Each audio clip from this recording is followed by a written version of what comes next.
मैं शुरू करना चाहता हूं एक वचन से, इब्रानियों की पत्री उसके 6 अध्याय में। हमको मसीह जगत में सिखाया गया है, हमारे शुरुआती दिनों से जब हमने नया जन्म पाया तब से, विश्वास एक बड़ी बात है जिसके द्वारा हम सारे वायदों को पा सकते हैं। अगर बाइबल में कोई वायदा है, अगर आपके पास विश्वास नहीं है तो आपको वो नहीं प्राप्त होगा। ये सत्य है। आपको पाप की माफी नहीं मिलती अगर आप भरोसा नहीं रखोगे, विश्वास नहीं करोगे कि यीशु मसीह आपके लिए मरा। यद्यपि वो आपके लिए मरा, वो तो इस संसार के पापों के लिए मरा, पर बस वही लोग जिनके पास विश्वास है वो उसको प्राप्त करते हैं।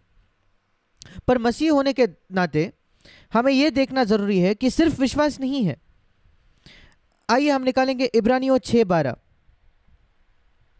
यहां लिखा है बीच में, उनका अनुकरण करो जो विश्वास और धीरज के द्वारा प्रतिज्ञाओं के वारिस होते हैं।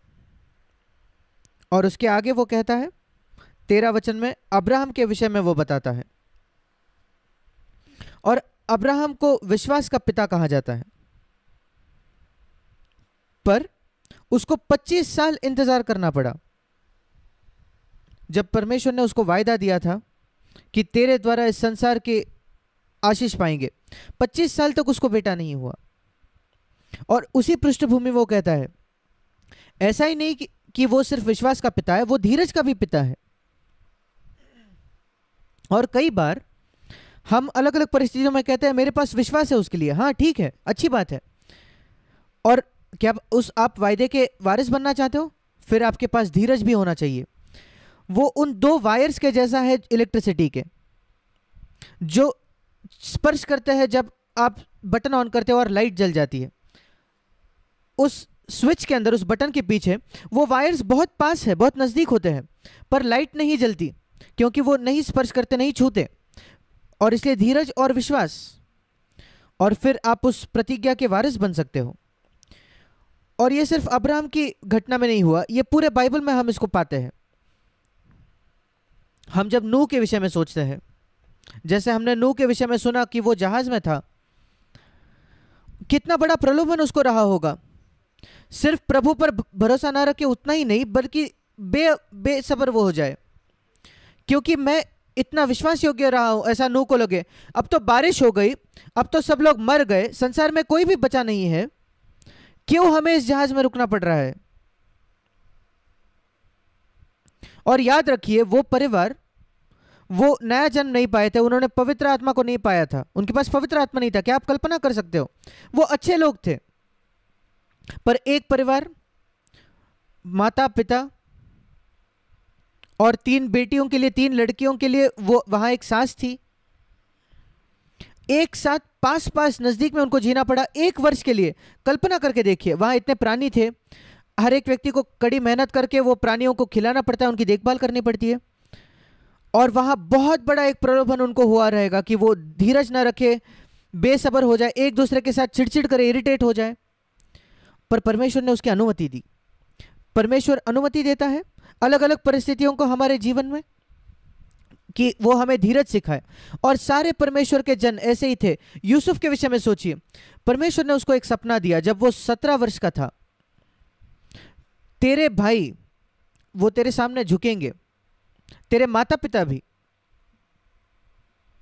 क्या आप जानते हो उसको पूरा होने में कितने वर्ष लग गए? 20 साल।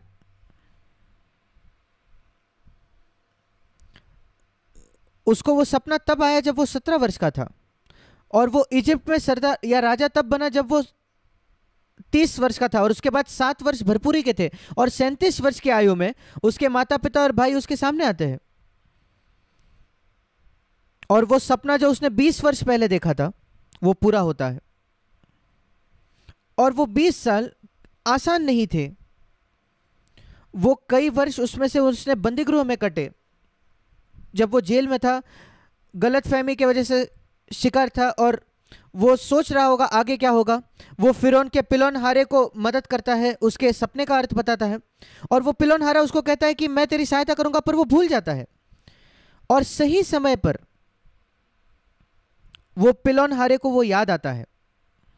अगर पिलोन हारे पहले ही उसको याद कर लेता, मैंने कई बार इसके विषय में सोचता है, आप उस कहानी को पढ़कर देखिए, वो पिलोन हारा भूल जाता है। उसने यूसुफ को कहा मैं फिरौन को तेरे विषय में बताऊंगा कि तू गलत तरीके से इस बंदीगृह में डाला गया, पर 2 वर्ष के लिए वो भूल जाता है। आप ऐसे घटनाओं को पढ़ते हो और आप ये बात समझते हो, अगर उसने पहले ही उसको याद कर लिया होता और उसने फिरौन को बता दिया होता, फिरौन उसको छुड़ा देता 28 की उम्र में, और वो वापस उसके माता पिता के पास चले जाता। पर परमेश्वर ने अनुमति दी उस पिलोन हारे को कि वो भूल जाए, और सही समय पर फिरौन को एक सपना आता है।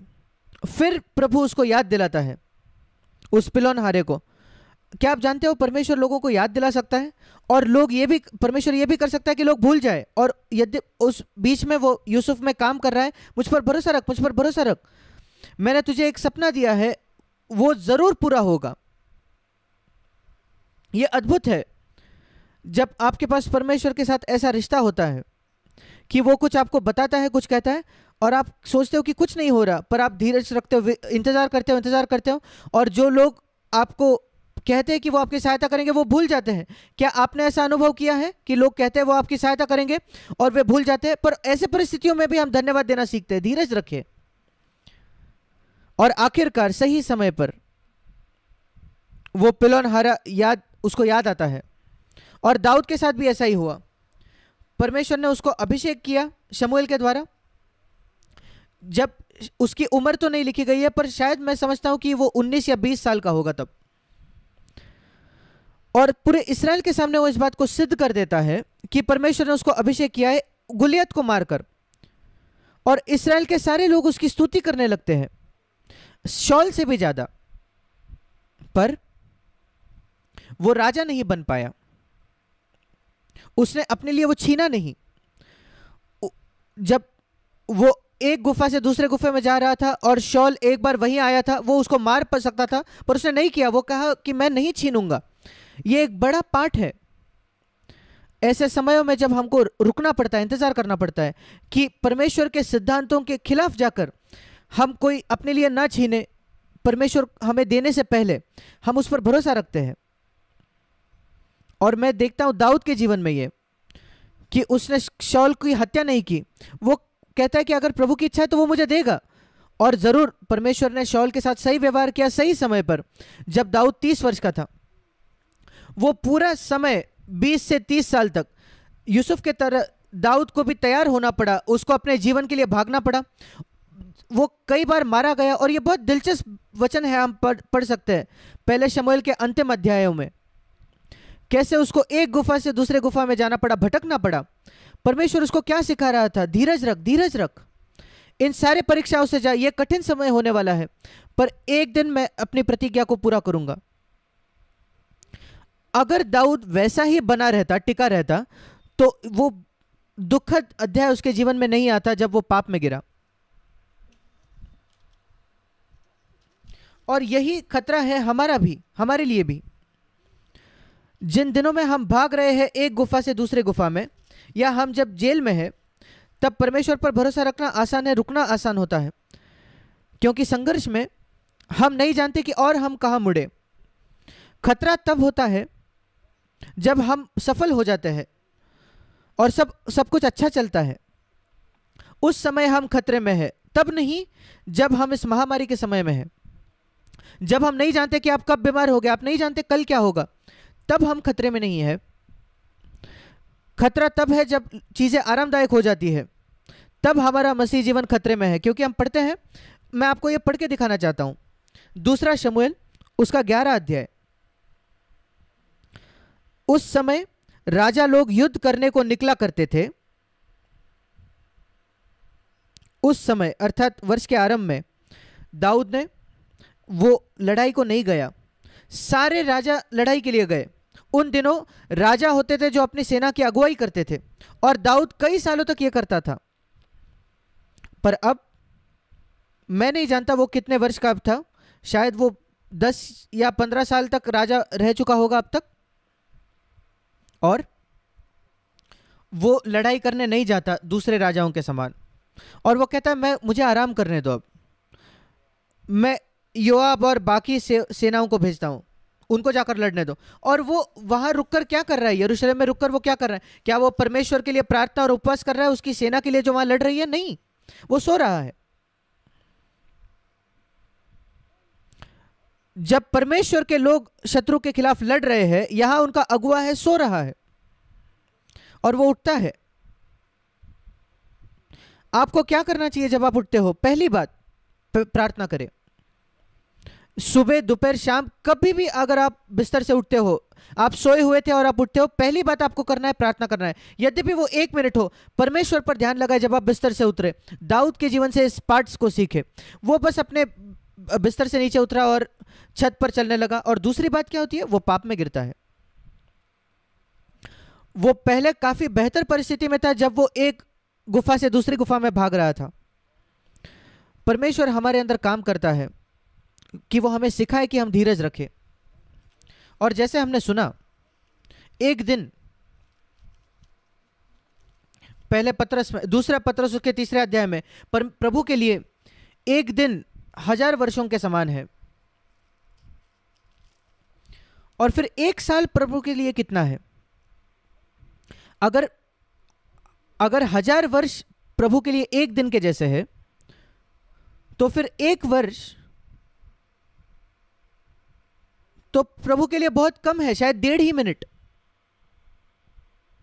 1.5 मिनट एक दिन है, 1 वर्ष है प्रभु की आंखों में। 1.5 मिनट मतलब 1 वर्ष प्रभु की आंखों में। अगर 1000 वर्ष मतलब एक दिन, फिर 1.5 मिनट मतलब एक साल मतलब 1.5 मिनट। ये महामारी कितने दिन चली है मेरे भाई मेरे बहन? 1.5 मिनट सिर्फ। आप इस महामारी में 1.5 मिनट के लिए रुके हो और आप बेसब्र हो रहे हो। परमेश्वर के लिए 1000 साल एक दिन बराबर है। और परमेश्वर धीरे काम करता है, धीमा काम करता है, पर वो एक योजना के विषय, एक विशेष योजना के अंदर काम करता है। और ये कारण क्यों वो ये करता है, क्यों वो हमें अनुमति देता है कि हम 1.5 मिनट तक पीड़ा उठाए पूरे 2020 में, या दूसरे कोई भी पीड़ा में जिससे आप होकर गुजर रहे हो, इस दर से उसको गिनिए। 1 साल मतलब 1.5 मिनट, 1 साल बराबर 1.5 मिनट। जितना भी समय आप किसी का इंतजार कर रहे हो आपको नहीं मिला, इस दर से उसको अनुमान लगाए कि 1 साल मतलब 1.5 मिनट। और आप अपने आप से प्रश्न पूछिए, आप प्रार्थना के उत्तर के लिए कितने देर से रुके हो? परमेश्वर का हर चीज के लिए एक समय है। और हम याकूब के पत्र में पढ़ते हैं, याकूब 1, धीरज को, 4था वचन, धीरज को अपना पूरा काम करने दो, आपको सह लो, ताकि तुम पूरे और सिद्ध हो जाओ और तुम में किसी बात की घटी न रहे। एक बात जो हम सीएफसी में जोर देते हैं कि हमें सिद्धता की ओर बढ़ते जाना है। और सिद्धता की ओर बढ़ते जाने का एक तरीका, एक जरिया यहां है।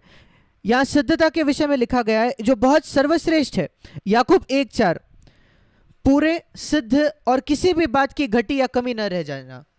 यह है हमारा ध्येय, यह हमारा उद्देश्य है। प्रभु, मैं पूरा होना चाहता हूं, सिद्ध होना चाहता हूं यीशु मसीह की प्रतिमा, किसी भी क्षेत्र में मेरी कमी या घटी नहीं चाहता। ठीक है, फिर प्रभु कहता है फिर तुमको सहना पड़ेगा, सहने दो, धीरज को अपना पूरा काम करने दो।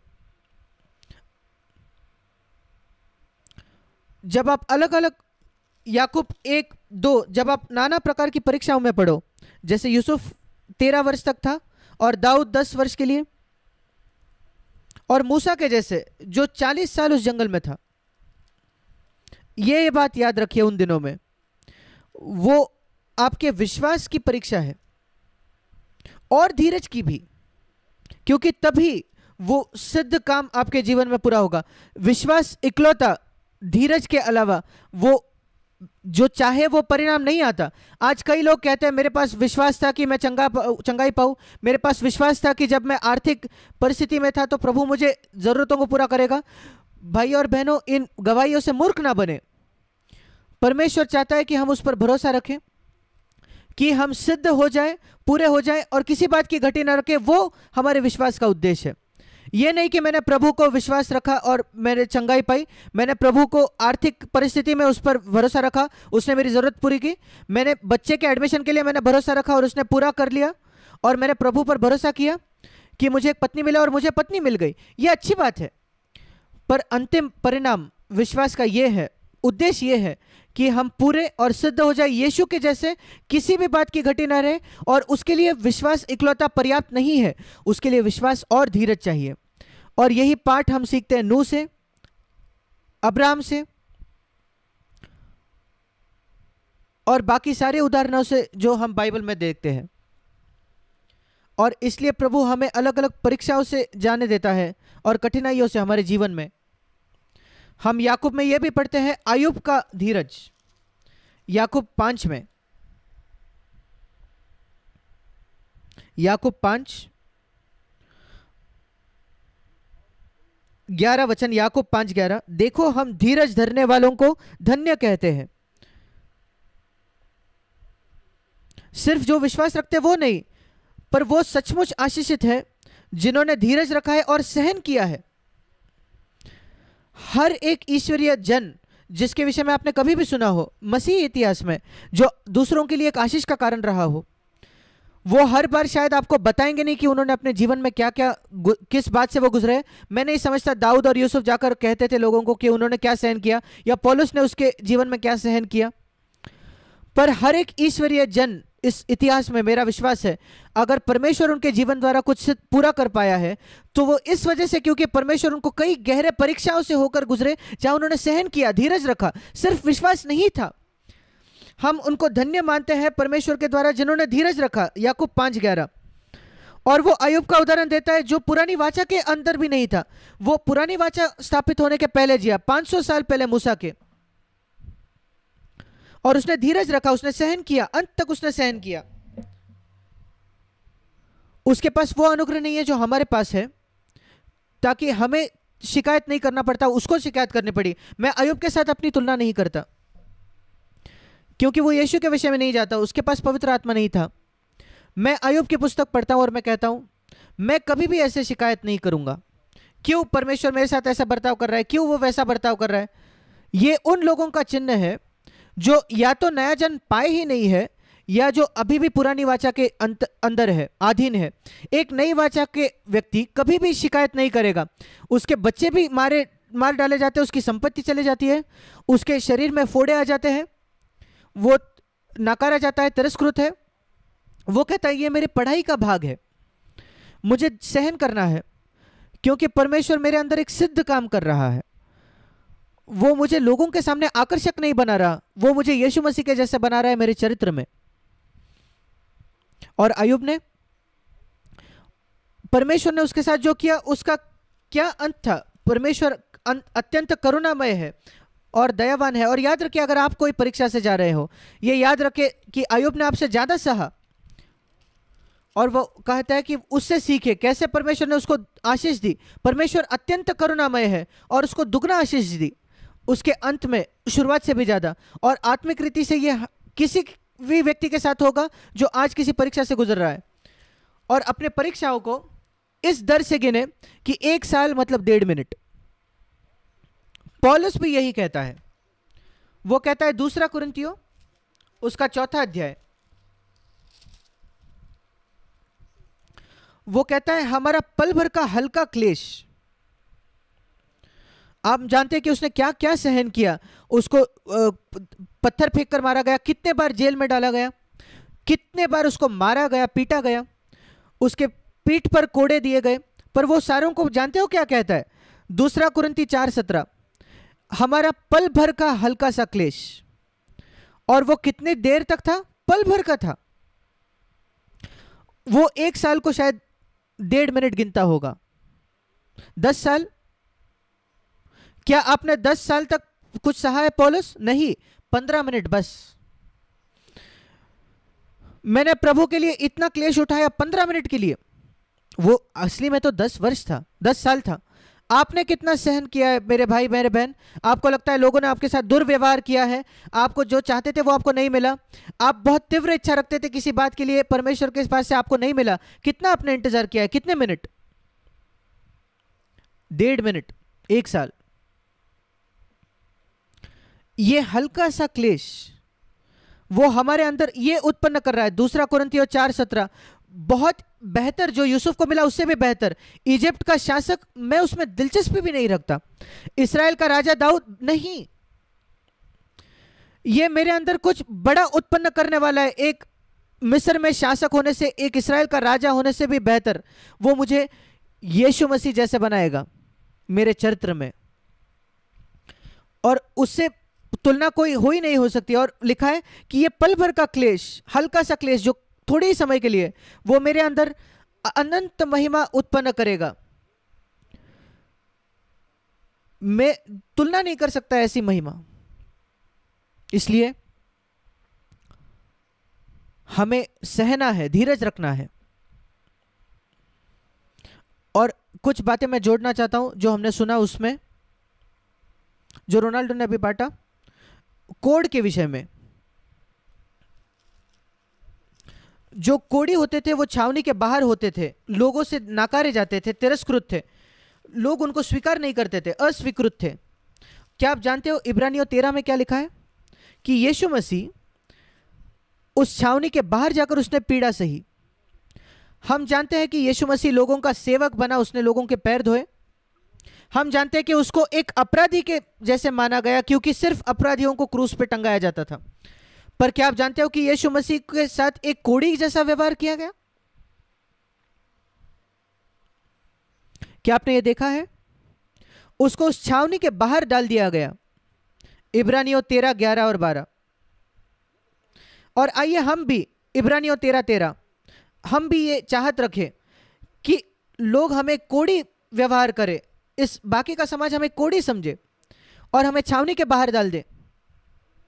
मुझे याद है सीएफसी के शुरुआती दिनों में बेंगलोर में, आज सीएफसी थोड़ा सा लोग उसको आदर देते हैं अलग अलग जगहों में, पर शुरुआती दिनों में हमको गलत शिक्षा वाले कहा जाता था। लोग हमारे खिलाफ आर्टिकल्स लिखते थे, लेख लिखते थे कि सर्प का सिर जो है वो मेरे घर में रहता है, और सारी नाम हमको लिखा गया, मुझे याद भी नहीं आते अब वो। हमें आतंकवादी कहा गया और जो कुछ आप कल्पना कर सकते हो। हम कोड़ी थे तब, पर हम धन्य थे, हम थोड़े ही थे तब। हमारे पास कोई आदर या सम्मान नहीं था, पर हमने कहा ठीक है, अगर परमेश्वर चाहता है कि लोग बाकी मसीह जगत हमें कोड़ी समझे। विधर्मी लोगों ने हमसे, अन्य जातियों ने ऐसे बर्ताव नहीं किया, पर नया जन्म पाए हुए विश्वासी दूसरे झुंडों से जो हमको गलत शिक्षा वाले कहते थे, क्योंकि हम प्रचार करते थे यीशु हमारे जैसे परखा गया, और यह प्रचार करने के लिए कि परमेश्वर आज भी अन्य भाषा का दान देता है जो पवित्र आत्मा से भरते हैं। यद्यपि हमने ये नहीं कहा कि सब लोग ये पाएंगे, और कई गलतफहमियां हुई, और पर प्रभु ने हमें कहा कि अपना मुंह बंद रखो, कभी भी अपना बचाव करने के लिए अपना मुंह मत खोलो। उनको आपको कोड़ी समझने दो। उस छावनी के बाहर उसकी निंदा अपने ऊपर उठाकर वहीं उसको क्रूस पर टंगाया गया, और वहीं हमें भी क्रूसित होने के लिए तैयार होना है। आदर का खोजी ना बने आपके, जिनका नया जन्म नहीं पाया, आपके ऐसे रिश्तेदारों से अगर आप छावनी के बाहर डाले गए हो तो याद रखिए यीशु मसीह आपके आगे कोड़ी बनकर गया उस छावनी के बाहर। धीरज रखें, धीरज को अपना सिद्ध काम आपके अंदर करने दो। अगर आप बार बार परेशान होते हो, इरिटेट होते हो, चिड़चिड़ करते हो, अगर लोग आपको तकलीफ दे, तो धीरज अपना पूरा काम नहीं कर पाएगा, सिद्ध काम नहीं कर पाएगा। यह वैसा है अगर एक व्यक्ति ऑपरेशन उसका हो रहा है, उस ऑपरेशन थिएटर में कई बार कुछ ऑपरेशन में उनको बेहोश नहीं किया जाता, उनको पूरा बेहोश नहीं करते, सिर्फ उनके शरीर का निचला हिस्सा बेहोश करते हैं और वो व्यक्ति होश में होता है और वो जानता है कि कुछ हो रहा है, पर उसको दर्द नहीं महसूस करता। और कल्पना कीजिए कि वो उस ऑपरेशन थिएटर में कहते हैं यार कब खत्म करोगे ये सब, क्यों ये सब मेरे जीवन में कर रहे हो, 3-4 घंटे हो गए। अब वो उस ऑपरेशन को बिगाड़ देगा। सर्जन जानता है वो क्या कर रहा है, डॉक्टर जानता है वो क्या कर रहा है। अगर आप कोई ऑपरेशन थिएटर में होते और ये सब हो रहा है तो आप जानते हो कि वो डॉक्टर आपके भलाई के लिए कर रहा है। और मैं सोचता हूं कि हमें यही धीरज सीखना है। परेशान मत हो, क्योंकि अगर आप परेशान होते हो तो फिर आप उस ऑपरेशन को बिगाड़ दोगे। प्रभु एक बेहतर बड़ा काम कर रहा है, वो डॉक्टर से भी ज्यादा बड़ा, कि हमको यीशु मसीह के स्वरूप में वो बदले। और सिर्फ हम विश्वास ना रखें, वो व्यक्ति जो ऑपरेशन थिएटर में है उसके पास सिर्फ उस डॉक्टर में भरोसा नहीं है, विश्वास नहीं है, उसके पास धीरज भी होना चाहिए।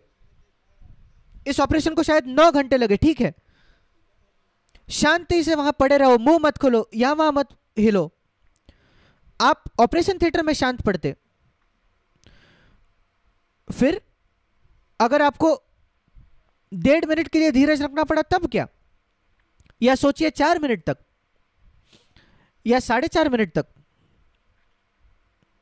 क्या आप धीरज रख सकते हो उस ऑपरेशन थिएटर में 4.5 मिनट के लिए?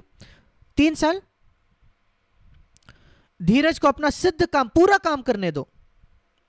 मेरा विश्वास है जितना अधिक हम परेशान होते हैं उतना उस ऑपरेशन को समय लगता है, विलंब लगता है, देर हो जाती है। पर अगर हम विश्राम रख सकते हैं उस व्यक्ति के जैसे जो उस ऑपरेशन थिएटर पे है, मुझे मेरे डॉक्टर पर भरोसा है, वो एक काम कर रहा है, मैं अंत में, इस ऑपरेशन के अंत में ज्यादा स्वस्थ बाहर आऊंगा, मैं यीशु मसीह के जैसा बनूंगा। इस 1.5 मिनट के अंत में, महामारी के 1.5 मिनट के अंत में, बेसब्र ना हो अगर 3 मिनट तक ये महामारी चले। सोच के देखिए, ये महामारी को 6 मिनट लग जाते हैं। कई लोग ये कह भी रहे हैं इस महामारी शायद 6 मिनट तक चलेगी, 1.5 मिनट नहीं। ठीक है प्रभु, ठीक है, अगर 6 मिनट तक वो ये महामारी चलेगी, मैं और 4.5 मिनट इंतजार कर लूंगा, उसमें क्या? वो मेरे अंदर एक सिद्ध पूरा काम करेगा और मसीहों को इस क्षेत्र में उदाहरण होना है। और एक और बात मैं कहना चाहता हूं, और वो ये है, सुनील इस बात पर जोर दे रहा था कि ये काम हमारे घरों में होना चाहिए। आपके धीरज के शिक्षक, धीरज के प्रोफेसर कहां है? आप उनको कहां पाते हो? आपके घर में, आपके बच्चे, आपके पास वो प्रोफेसर है वहां ही जो आपको धीरज सिखाएंगे, सिखा रहे हैं, उनसे सीखिए। उनसे परेशान मत हो जब वो प्रोफेसर आपको सिखा रहा है, थोड़ा धीरज सिखा रहा है, उस धीरज को अपना सिद्ध काम, पूरा काम करने दो। बाहर धीरज रखना की कोशिश मत करो जहां आप सम्मान पाओगे। अरे ये भाई कितना धीरज है, जहां वो काम करता है, वो कितना अच्छा काम करने वाला है। या कलीसिया में आप दूसरे लोगों के साथ धीरज रखते हो और वो आपकी सराहना करते हैं। आपके बच्चे आपकी सराहना नहीं करेंगे जब वो आपको धीरज सिखाएंगे, पर आप कुछ प्राप्त करोगे। ये धन्य है अगर हमारे बच्चे हो तो।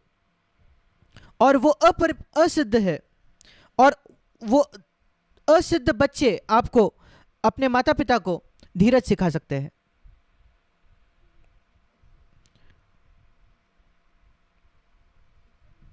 और हमारा मेमोरी वर्स भी इस हफ्ते का, इस संसार में जाकर प्रचार करो, सुसमाचार दो।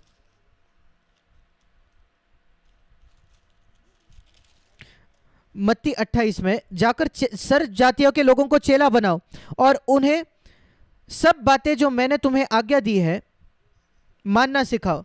मेरे प्रिय बहन जो विवाहित है, आपके जगत कहाँ है? आपके लिए संसार कहाँ है? आपका पहला संसार आपके घर में है। वहां शिष्य बनाइए, आपके बच्चों को शिष्य बनाइए, वहीं आपके संसार की शुरुआत होती है। यह मत सोचिए कि आप कोई अलग राष्ट्र में जाओ, कोई अलग देश में जाओ, या मेक्सिको में जाकर लोगों के घर आप बनाओगे। वो सब भूल जाइए, अपने घर को पहले बनाइए अपने बच्चों के साथ। वहां जाइए और शिष्य बनाइए, आप शिष्य बनाइए फिर, और उनको सिखाइए, उन छोटे बच्चों को सिखाइए वो सब बातें मानना जो यीशु मसीह ने आज्ञा दी, और उसको आपको कई साल लग जाएंगे। और अगर आप उसको पूरा करो तो, और आप उस पर काम कर रहे हो तो प्रभु की प्रतिज्ञा यह है कि मैं तुम्हारे साथ रहूंगा, सदा तुम्हारे साथ रहूंगा। कई लोग उस वायदे को लेते हैं बिना शर्त के। ये वायदा, ये प्रतिज्ञा सबके लिए नहीं है, ये हर मसीह के लिए भी नहीं है। मैं आपको ये कहना चाहता हूं, उसकी शर्त पढ़िए। अगर आप जाकर चेले बनाओगे, अगर ये आपका जीवन में उद्देश्य है, मैं तुम्हारे संग रहूंगा सदा के लिए, अंत तक, जगत के अंत तक। पर अगर आप एक आलसी मसीह हो जो सिर्फ अपने आप के लिए सोचता है, तो दूसरा कोई वायदा लीजिए, यह वायदा आपके लिए नहीं है। दूसरा वायदा ले लो जो कहता है कि अगर हम अंगीकार करें पापों का तो वो विश्वास योग्य है पाप क्षमा करने के लिए। पर मैं तुम्हारे सदा संग हूं, यह तुम्हारे लिए नहीं है, ये उनके लिए है जिनके मन में एक तीव्र इच्छा है शिष्य बनाने की। सबसे पहले तो अपने ही घर में आपके पत्नी को शिष्य बनाओ, आपके पति को शिष्य बनाओ, अपने बच्चों को शिष्य बनाओ और उदाहरण से उनकी अगुवाई करो। उनको कहिए कि मेरे पीछे आओ। आपके पति पत्नी आत्मिक नहीं है तो उनको कहो मेरे पीछे आओ। अपने जीवन से उनके लिए एक उदाहरण बनो। उनको यह सिखाओ कि वो सब कुछ करे अपने जीवन से, जो कुछ यीशु ने आज्ञा दी उनको वो देखने दो। उनको आपके बातचीत में अनुग्रह देखने दो, नम्रता आपके जीवन में देखने दो कि आप अपमान कैसे सह लेते हो, या उस धीरज को जो जब चीज़ें बिगड़ जाती है अपने घर में आप कैसे उनको सह लेते हो। शिष्य बनाइए। और प्रभु कहता है मैं तुम्हारे संग रहूंगा हर पल दिन के। मैं बहुत ज़्यादा प्रोत्साहित हुआ हूँ इस वचन से और मैं आपको कहना चाहता हूँ कि मैंने इसका अनुभव किया है। मैं कहता हूँ प्रभु, कई सालों पहले मैंने ये तय किया, प्रभु मैं सिर्फ लोगों को मसीह नहीं बनाना चाहता, मैं शिष्य बनाना चाहता हूँ। मेरे घर में हर कोई जो सीएफसी में आता है मैं उस स्तर को नीचे नहीं करूंगा। अगर वो बुरा मानकर चले जाते हैं तो उनको जाने दो, पर मैं शिष्य बनाऊंगा। और मैं ये गवाही देना चाहता हूं कि प्रभु मेरे साथ रहा है इन सारे वर्षों में, और मेरा विश्वास है ये आप सबके लिए भी सच होगा मेरे भाइयों बहनों। यही मेरी प्रार्थना है और मैं प्रार्थना करता हूं कि प्रभु आपको आशीष दे। आमीन।